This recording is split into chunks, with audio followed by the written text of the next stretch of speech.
Yeah, these contracts are crazy in basketball. Greg Olsen, he's a Fox analyst, three-time Pro Bowler, joining us on the program. What was your best salary in the NFL? I say towards the end of my career, I probably was making 7 million, and now the best tight ends in the league are making 16. Did you ever participate in negotiations? Be in the room when they're No, discussing your contract? No.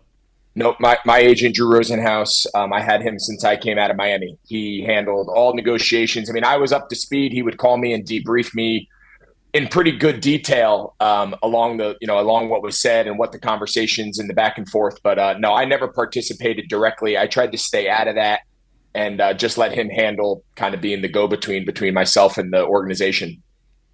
Why is Jerry Jones allowed to negotiate with Micah Parsons individually when I think the CBA says your agent has to be in there to negotiate?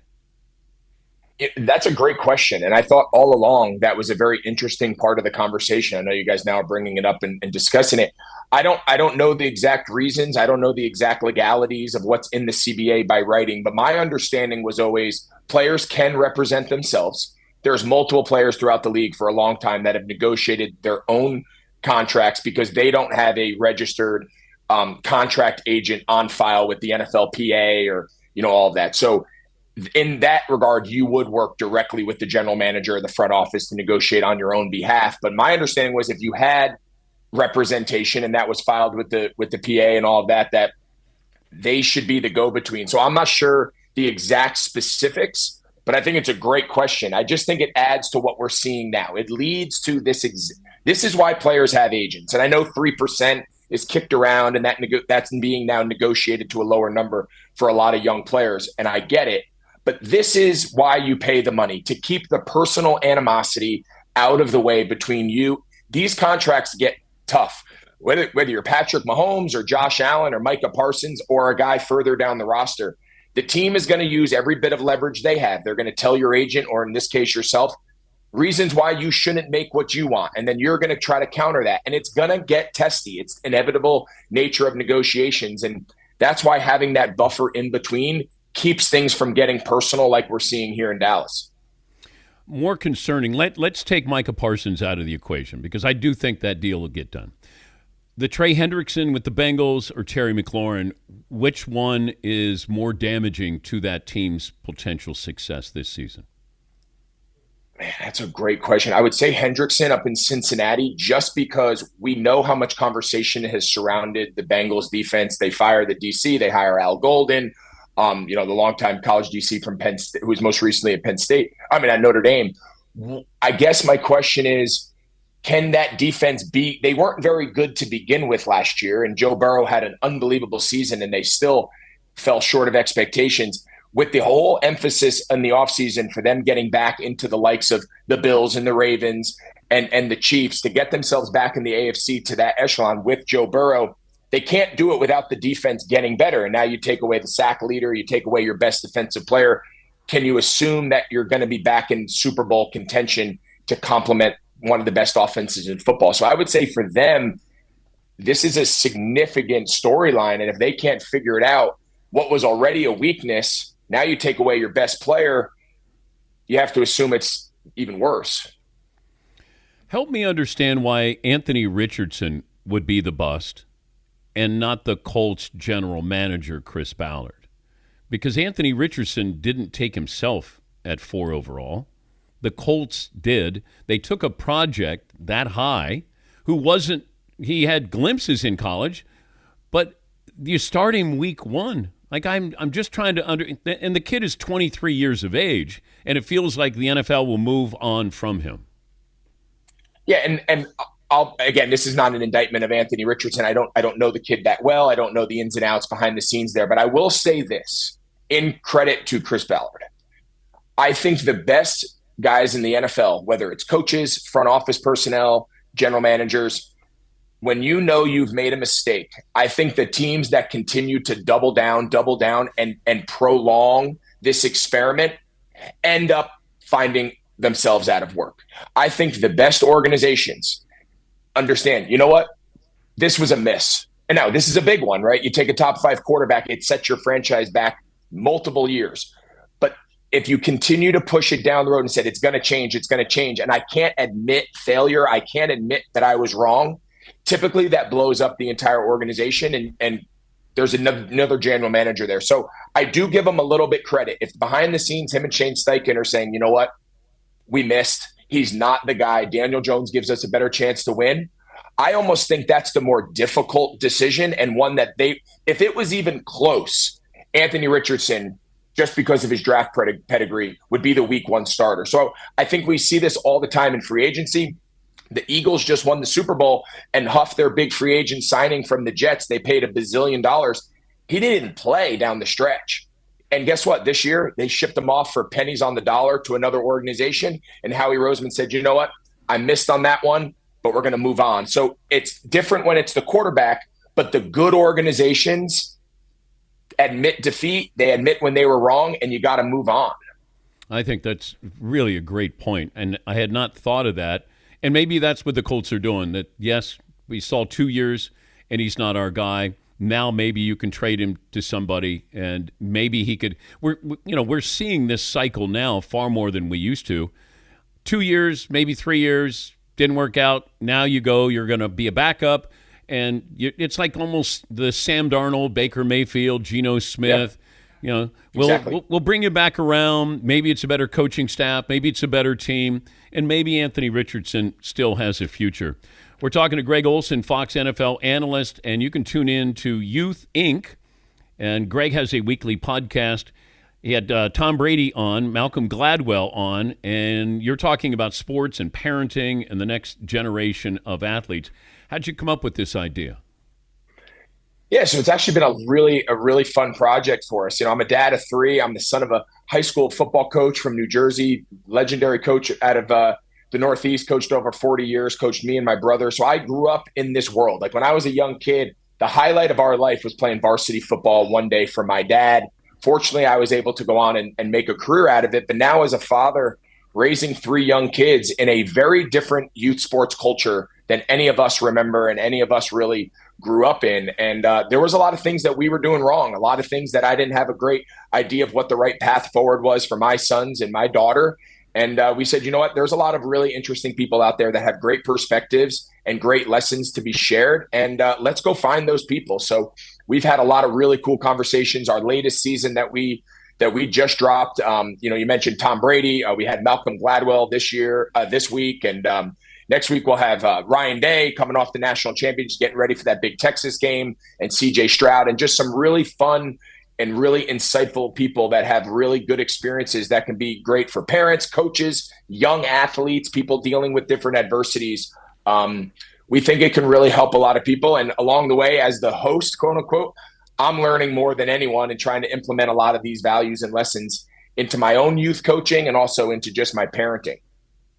It's Youth Inc., INC, and it's a weekly podcast. I was curious about this when we were going to have you on, of how much of your job now as a broadcaster for Fox is your football knowledge, and how much of it is the ability to understand TV? Well, I think it's a great question, because I joke with my producer and director all the time. Like, the football part, I always felt pretty good about. The football part, I felt like I always understood and I saw, and I really enjoy talking the game and formulating different storylines to present to the viewer and letting them kind of unravel in real time during the broadcast. The TV part is the part I think all of us have to learn, right? You have to learn how to go in and out of commercial breaks. You have to learn how to talk to the truck.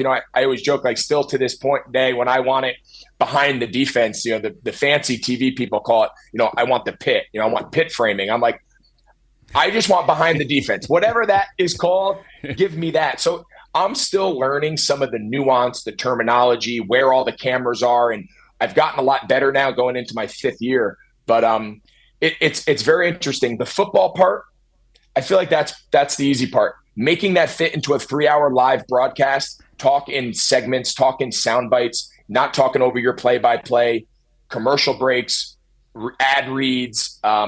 Fortunately, I've had great partners. I got Joe Davis now, who's incredible. Kevin Burkhardt before that. They handle all the TV, and I tell them I'll just do the football part. So I've been lucky in that regard. Well, you're on a play clock too, though, when you think about it, Yeah. that you might have 12 seconds to describe something, and then you got to turn it over to your play-by-play guy so he can do his job. And this is where Jim Nantz is unbelievable, because Tony will kind of color outside the line sometime, and all of a sudden, Jim's got to grab it at the last second and, go 3rd and 8, So I understand the timing part of it, but so many guys that came through ESPN, these are legendary coaches and players, and I said, you got to understand TV. And even Rodney Harrison and Tony Dungy on Football Night in America, I said, you guys are rookies. You know nothing about TV. Listen to me, and you'll do fine. You know football, but that's only part of the equation. They'd look at you, go, you just talk. I go, no. If somebody in your ear goes, hey, you got 20 seconds.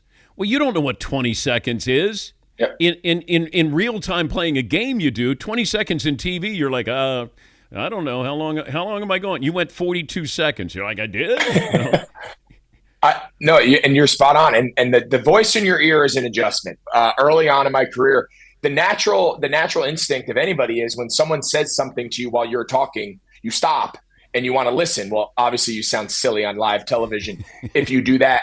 To your point about play-by-play guys, there's no such thing as a good color analyst without a good play-by-play guy. They are the heroes of all of this. They are the professionals, quote unquote. Like, they keep this train on the tracks running and give you the space and the breath and the leads to then talk about the things that they really know you're interested in or you feel good about and you want to take the broadcast. So it is more of a dance. It is a rhythm. It's ever changing. Every game has a different cadence. There's games that have 1 million penalties and 1 million commercial breaks and 1 million injuries. Those get super choppy. And then there's the dream games, which every play is a long, fluid drive. There's multiple first downs in every possession. You can really let some of these storylines unravel. You don't feel like you have to force it in because it's a 3-and-out punt commercial.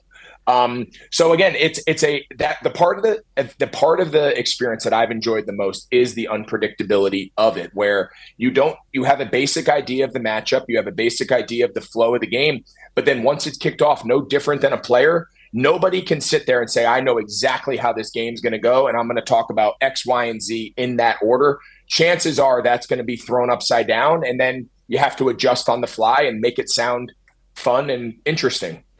All right, a couple of rapid-fire questions before we let you go. Who feels more Hall of Fame? Who feels more Hall of Fame? Matthew Stafford or Russell Wilson? Wow, that's a great question. Kind of interesting career arcs, right? Like, Russell started out so hot and now down the stretch trying to find his way. Stafford obviously started in a perennially terrible team, got them a little bit better, and then has had his success later. Oh man, I think creatures of the moment, Stafford.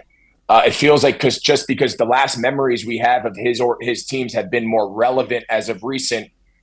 Russ, for as amazing as Russ has been, a lot of his success can't. That's a really good question, but I think if you put a gun to my head, just recency bias would be Stafford. But I would probably make the argument that they both are deserving. If I take the names off the resumes, it's a no-brainer. It's Russell Wilson. Yeah, interesting.